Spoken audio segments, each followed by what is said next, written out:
Hey, do you like scary stories and having a good time? Of course you do, or you wouldn't be here. That's why I know you want to buy these Creepmas cards. They're way more fun than normal Christmas cards. How good does a Christmas card have to be for you to remember it? Give one of these to someone? They'll remember it. These designs are only for the year 2024. Order yours now and enjoy them for the entire season. Oh, and of course they come with cool Creepmas envelopes. Order now, link in the comments.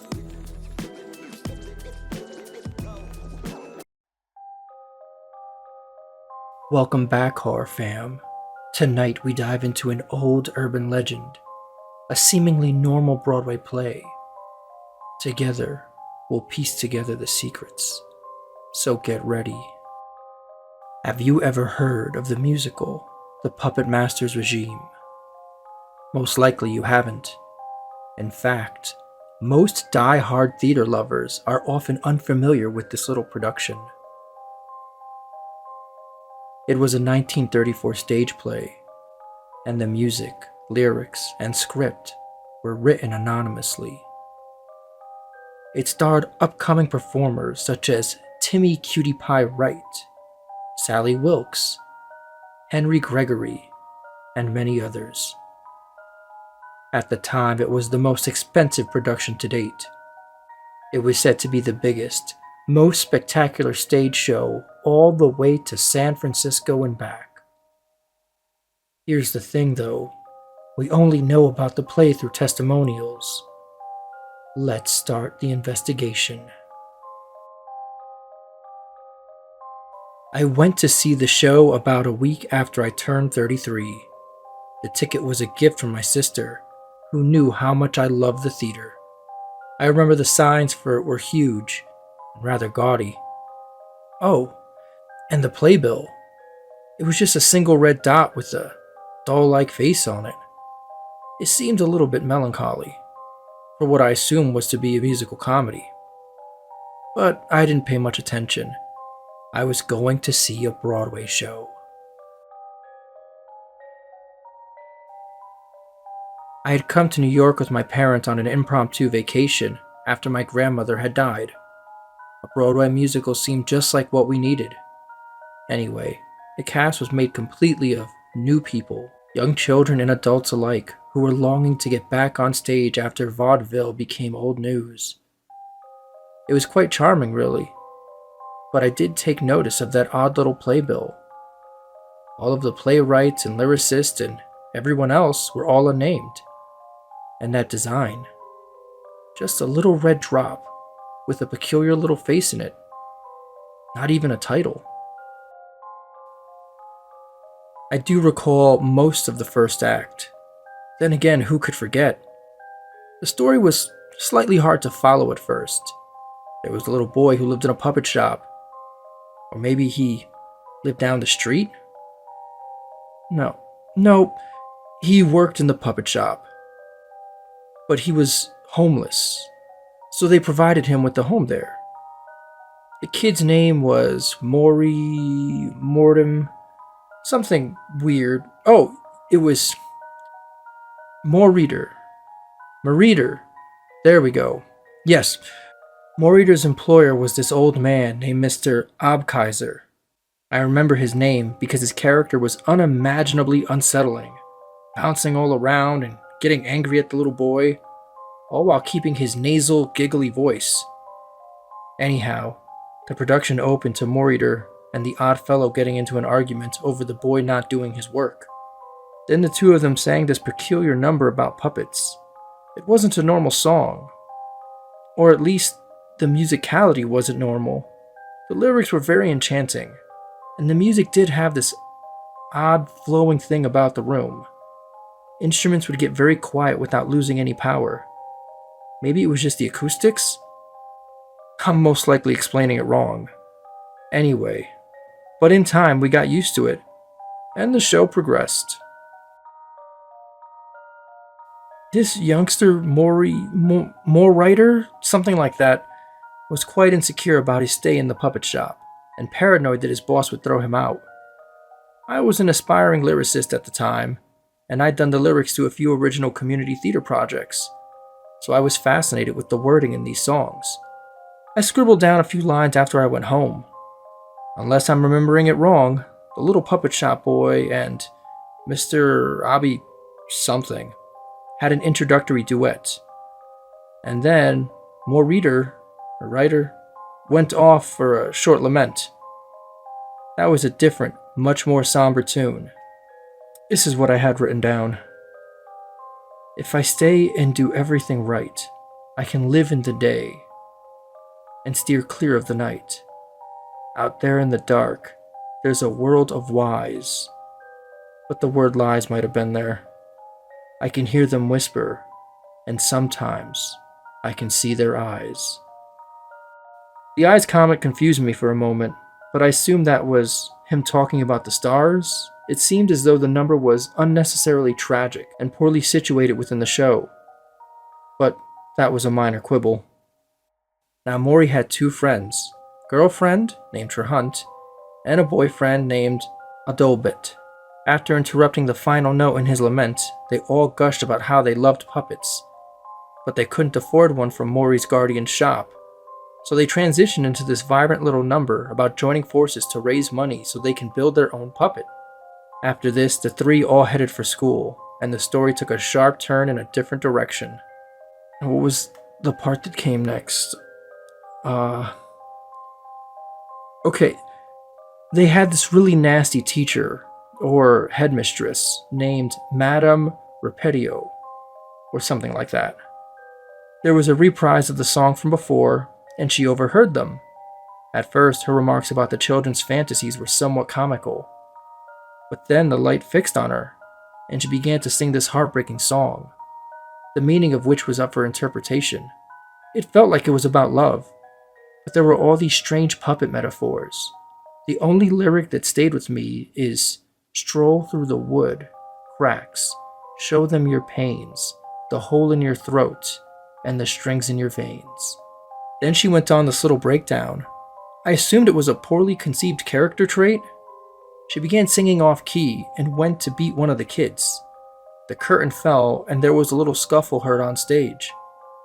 People whispered to each other, but a rising new orchestra piece silenced us. The curtain rose again, and we were right outside the puppet shop.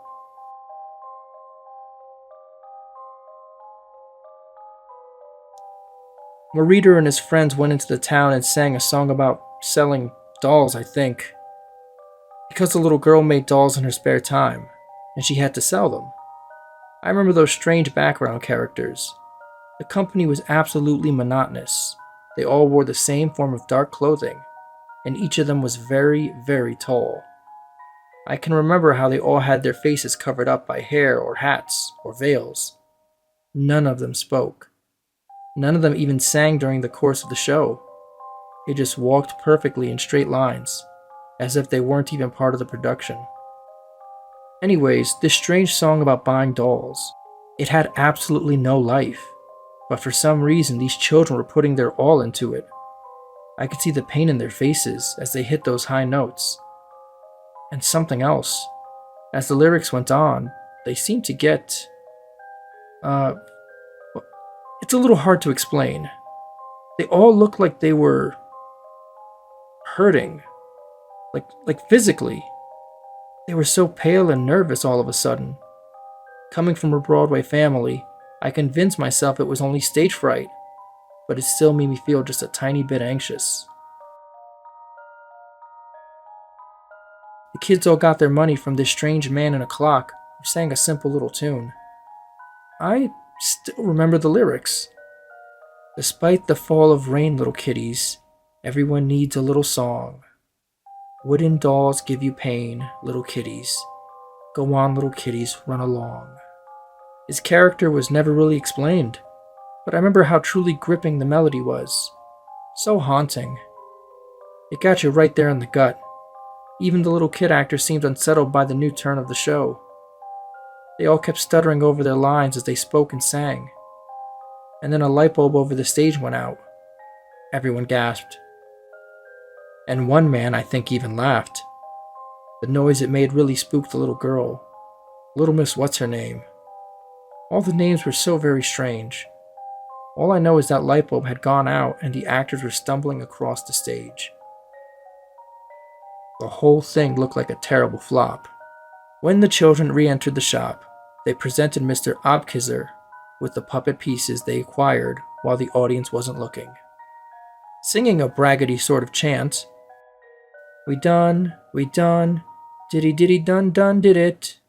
We done, diddy diddy dun dun did it. It was obnoxious, but thankfully brief. After that, the light fixed on Moritor, and he began another tune. The song was a dud, and all I remember is that he flubbed the last line. The lyric had to do with the final stroke of light, or some sort of long-winded moon-based metaphor. All I know is that he forgot the words, and all that could be heard in the theater was the sounds of car horns outside the building. The boy, he didn't seem shocked or embarrassed or nothing, but his posture improved out of the blue, and the orchestra stopped. He projected half of the word sorry, then suddenly burst into wordless vocalization. The music resumed, and the other characters began to join him. So after that bulb went out, the whole set started falling apart. We in the audience tried our best to ignore it, but it was near impossible. I saw two sets of very angry attendees get up and leave. The set piece for the puppet shop screeched its way onto the stage, and we could see the paper sky background falling down in the far back. The lights also dimmed in what we assumed was an attempt to hide the malfunctioning set pieces. The kids, with the help of an oddly monotonous Mr. Upkaiser, constructed the puppet, and this strange song played. To this day, I don't know what they were saying. At the time, it sounded vaguely like Latin, but I went on to study Latin in college, and it certainly wasn't like anything I learned. I remember how it enchanted me, though. It enchanted all of us. We all began to feel this thing course through us. I remember a few people humming in an attempt to rid themselves of the sound, and those in the front rows seemed to be crying out of what sounded like pain. The actors themselves looked as though they were about to pass out at any moment. They were doing this odd sort of ballet, tripping all over themselves, and a few more lights started flashing and breaking. We all sat and waited for the song to end. I'm sorry. I'm so sorry. I can't. The lights were going on and off at random, and we were all praying the damn song would end soon. It had this force going with it. It was sucking us in. We could feel it. The little kids and the puppet man were dancing all around when, well, you see, I really thought I could do it. I thought I could do it. I was right there in the fifth row, so I saw it, but I just can't. The lighting was completely out of control. It was a mess. And that song, it was awful. But something about it was powerful. It had a force. I watched intently as dancers began to skip around. And it looked like they were the lights. The actual events of the final scene of Act 1 of the Puppetmaster's regime have been up for debate for many years. Few people are willing to speak about what happened on stage during those final moments. Many believe that there's no actual record of an interview with someone who was willing to tell the story, but this is not true. One testament survives from a Billy Prescott, who was only 6 at the time of the show. At such a young age, one might assume he was less affected by what he recalls happening. I was just a kid, so I don't remember much. All I can vaguely recall is that song. It was giving me a headache. I turned to my father to ask him if we could leave, when suddenly I saw the stage illuminate in this bright red light.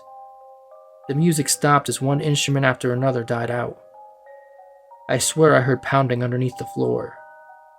Everyone was questioning what was happening, even the actors.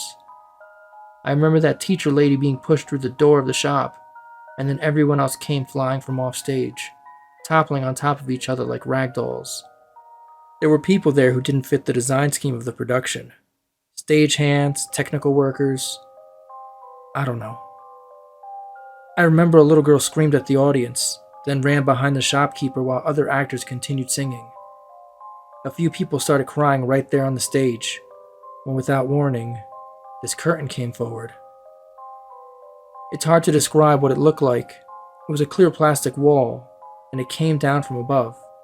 Several years later, I saw Carrie, the musical on Broadway, during one of its few runs. The thing that comes down on the prom goers when Carrie was using her laser lights to kill everyone, it was just like that.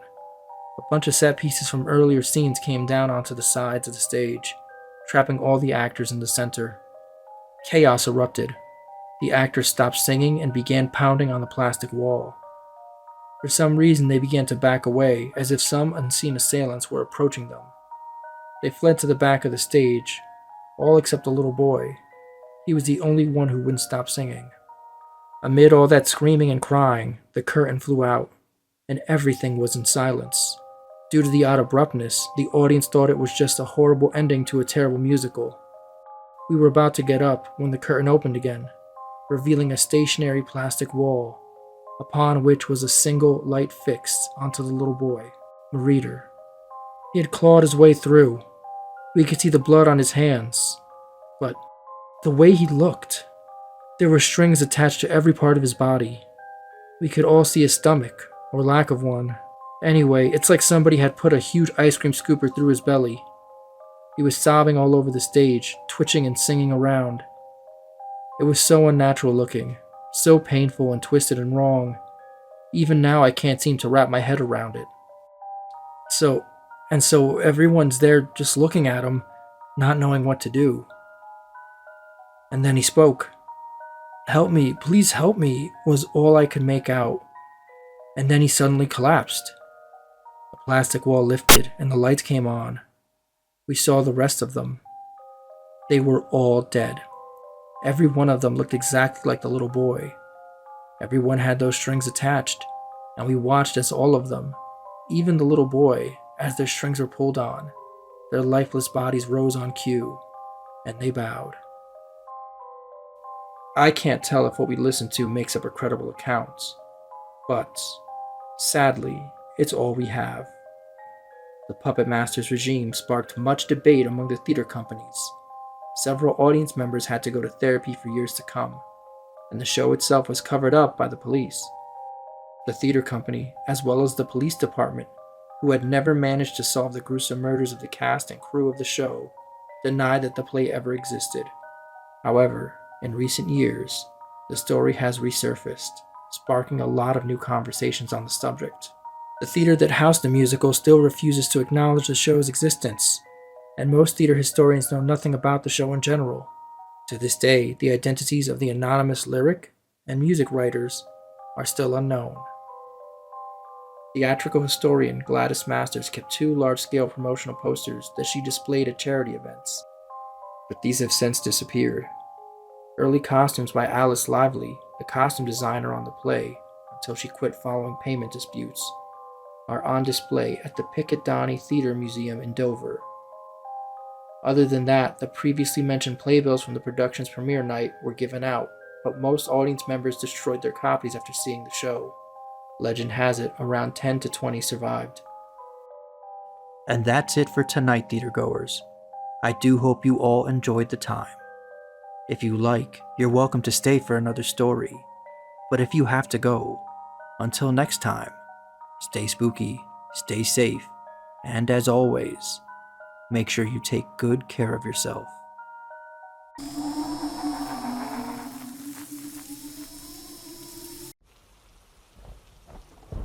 Welcome to Whispers in the Dark, the show that delves into the most spine-chilling tales and eerie encounters from the shadows of the unknown. I'm your host, Eddie, and I'll be guiding you through the darkest corner of the human experience. Tonight, we'll explore a sinister story of love, magic, and unforeseen consequences of dabbling with the supernatural. Prepare to uncover the chilling secrets of a twisted confection that unleashes a nightmare beyond your wildest imagination. So turn off the lights, sit back, and let the whispers lead you into the realm of Beware the Gingerbread Man, the nightmare unleashed by a twisted confection. Sarah was a genuinely kind-hearted person, yet she couldn't shake the pervasive feeling of loneliness that weighed heavily on her heart. One fateful day, she found herself browsing the shelves of a small bookstore. It was one of her favorite places. As she browsed the titles, Sarah crossed paths with a warm and charismatic woman named Amelia, who struck up a conversation with her. Their connection was instant, and Amelia wasted no time inviting Sarah to join her for a cup of coffee at a nearby cafe. As they sipped their beverages and exchanged pleasantries, Amelia seemed to embody the essence of a perfect life, leaving Sarah in awe and a little envious of her newfound friend. Unable to contain her curiosity, Sarah playfully inquired about Amelia's secret to such a fulfilling existence. Amelia leaned in, her eyes twinkling with mischief, and revealed that she was, in fact, a witch. Sarah's initial reaction was one of disbelief, and she brushed off the confession as a lighthearted joke. Amelia was, however, eager to prove her claim, and gently took Sarah's hand. She delicately traced the lines etched into Sarah's palm. As she did so, she unveiled intimate details about Sarah's life, particularly her deep-seated loneliness. Stunned and amazed, Sarah could no longer doubt the woman's mystical abilities. Amelia, sensing Sarah's genuine need for help, offered to assist her without charge, a rare departure from her usual fee. She explained that any further magical assistance would come at a cost, to which Sarah cautiously agreed. Amelia then penned a spell on a piece of paper designed to summon the perfect man into Sarah's life. As a final touch, she jotted down her number at the bottom of the page, ensuring Sarah could easily reach her if she desired additional spells. For a price, of course. With their coffee cups empty and the spell in hand, Sarah and Amelia parted ways. Sarah rushed home. Once home, Sarah carefully examined the spell Amelia had given her, and it appeared to be more like a recipe for a gingerbread man than what she thought a traditional incantation would be. The instructions indicated that she should add specific ingredients to imbue the cookie with various desirable attributes, which would then transfer to the man who ate it. Although Sarah wasn't an expert baker, she'd made her fair share of cookies and felt confident she could handle the task. To make her ideal man, Sarah combined sugar to ensure he would be sweet, walnuts for strength, nutmeg to add an air of intrigue, and some cinnamon to make him intelligent. As she mixed these ingredients into the gingerbread dough, she couldn't help but marvel at the uniqueness of this enchanted treat. Once the cookie was shaped and ready, Sarah placed it in the oven and settled on her sofa, pondering who she would ultimately choose to receive the magical dessert.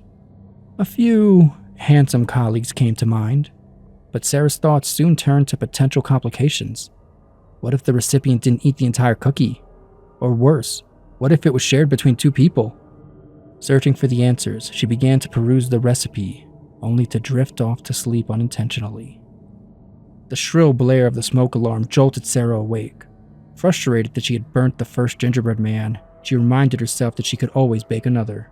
After disabling the alarm and turning off the oven, she went to retrieve the ruined cookie, only to find it missing. Perplexed, she wondered if it had been burnt to a crisp and simply disintegrated. Determined to succeed, Sarah started over and carefully prepared a second gingerbread man. This time she watched it like a hawk, ensuring it baked to perfection. Once it was ready, she gingerly placed the cookie in a Ziploc bag and stored it in the refrigerator for safekeeping. The following morning, Sarah carefully carried the enchanted gingerbread man with her to work, eagerly anticipating the arrival of her charming colleague, Dale. As soon as he walked through the door, Sarah hurried over to greet him. They exchanged warm smiles and friendly small talk before Sarah excitedly presented the gingerbread man to him. She described how she discovered a peculiar yet delicious recipe and couldn't resist sharing it with him, especially since it was filled with nuts and extra sweetness. Dale's cheeks flushed with flattery, and he graciously accepted the magical treat. As he took the first bite, Sarah held her breath in anticipation. By the second bite, she could hardly contain her excitement. Upon hearing Dale's enthusiastic, "Wow!" after the third bite, she watched as he quickly devoured the rest of the cookie. Sarah gazed up at Dale and inquired how he felt. He said he felt great and complimented the cookie's exceptional taste before excusing himself to start his workday. The feeling of disappointment covered Sarah as she returned to her cubicle. She wondered what could have possibly gone wrong with the spell. She had followed the recipe so meticulously. Lost in her own thoughts, She was startled when Dave appeared at the entrance of her cubicle, asking if she had any plans for that evening. Overjoyed and in disbelief, Sarah eagerly accepted his invitation for a date. The night was nothing short of incredible, as they laughed and connected over a romantic dinner. Their enchanting evening ultimately led back to Sarah's apartment, where they continued to enjoy each other's company well into the night. As Dale drifted off to sleep in Sarah's room, it seemed that the spell had worked. The day after their magical date, Dale made it a point to frequently pass by Sarah's cubicle, leaving her little notes and tokens of affection that brightened her day. When she asked if they could go out again that evening, Dale regretfully declined, explaining that he had a commitment to visit his mother that evening. Nevertheless, they eagerly rescheduled their next date for the following night. However, the next day, Dale was unexpectedly absent from work. Concerned and disappointed, Sarah tried calling him, but her calls went unanswered. A whirlwind of thoughts raced through her mind. Had the cookie's effects worn off? Did his mother say something to change his feelings towards her? Sarah couldn't help but worry about what might have caused this sudden shift in Dale's behavior. Sarah's troubled thoughts were abruptly interrupted when her department boss Henry called for an impromptu meeting. During the gathering, Henry somberly revealed that Dale had tragically passed away. He shared that they didn't have much information at the moment, but there was a possibility that the police would need to interview some of the employees. The news hit Sarah like a ton of bricks, leaving her devastated and overwhelmed with grief. Dale had not only been a great coworker, but also a genuine friend. She couldn't fathom what could have possibly happened to him. Sarah asked Henry if the police would need to speak with her specifically. He told her he couldn't be certain, but if they did, they would likely reach out to her. Deciding that she needed some time to process the heartbreaking news, Sarah informed her boss that she would be taking a personal day and could be contacted at home if the police required her assistance. Tears streamed down Sarah's face during the entire commute home, and she continued to cry as she settled into her dark living room. Hoping to distract herself in the flickering glow of the television, she sobbed, feeling utterly alone. Suddenly, she heard a voice. "Why are you crying, Sarah?" Startled, she wondered if it was just the TV. She looked around, unable to pinpoint the source of the voice, but began to notice the scent of something burnt in the air. "Did Dale hurt you?" the voice inquired again, more urgently this time. Panic-stricken, Sarah leapt from the sofa and raced into her bedroom, locking the door behind her. She listened. There was a sound coming from the hallway. Sound of something small and light approaching, like the footsteps of a tiny creature. She watched the door. To her horror, a burnt gingerbread man's head appeared beneath the gap of her bedroom door. "Don't worry, Sarah," it reassured her. "He can't hurt you anymore. It can be just the two of us." Terrified, Sarah screamed and dashed past the gingerbread man, seeking refuge in the bathroom. Frantically, she stuffed towels under the door, hoping to keep the menacing creature at bay. In a desperate attempt to reach the witch, Sarah dialed the number Amelia had given her, only to find it disconnected. Meanwhile, the gingerbread man's voice called out to her, pleading for her to let him in so they could be together. "No!" she shouted. "Why?" he responded. "I'm perfect, remember? Sweet and strong and interesting and smart and burnt," Sarah interjected. The gingerbread man fell silent for a moment before exclaiming, "You're upset that I'm burnt? You burned me!" Infuriated, the gingerbread man began forcing his way through the towels. Sarah struggled to hold them in place, but the determined creature eventually managed to break into the bathroom. "I guess I'll just have to eat you the way I ate that idiot Dale," the gingerbread man menacingly declared. At that very moment, a knock echoed through Sarah's apartment. It was the police. They had come to ask her some questions. The unexpected sound momentarily distracted her from the impending danger. Seizing the opportunity, the gingerbread man lunged forward and bit Sarah viciously. She screamed in pain, alerting the officers outside. Panicked, they began pounding on her front door, attempting to force their way inside. With determined effort, they managed to break down the door and rushed in. What they found was a horrifying sight. Sarah lay lifeless on the floor, her body surrounded by a gruesome mixture of cookie crumbs and blood, the same as was seen in Dale's apartment.